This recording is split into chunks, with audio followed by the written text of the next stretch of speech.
ಬಂದಿದೆ ರಂಗ ಮನೆಗೆ, ಚಾಚಿ ಕುಳಿತು ಪಾಚಿಕೊಳ್ಳೋ ಕೃಷ್ಣಯ್ಯ. ಮೂಚೆ ಬಂದಿದೆ ರಂಗ ಮನೆಗೆ, ಚಾಚಿ ಕುಳಿತು ಪಾಚಿಕೊಳ್ಳೋ ಕೃಷ್ಣಯ್ಯ.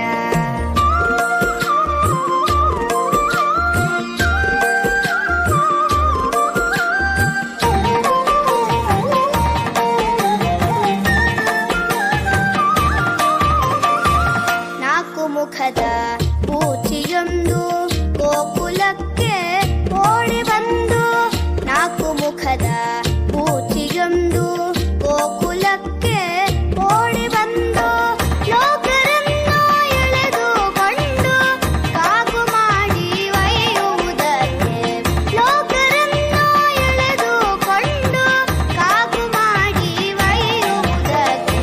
ಪೂಚಿ ಬಂದಿದೆ ರಂಗ ಪಾಚಿಕೊಳ್ಳೋ ಕೃಷ್ಣಯ್ಯ. ಮೂಚಿ ಬಂದಿದೆ ರಂಗ ಮನೆಗೆ, ಚಾಚಿ ಕುಡಿದು ಪಾಚಿಕೊಳ್ಳೋ ಕೃಷ್ಣ.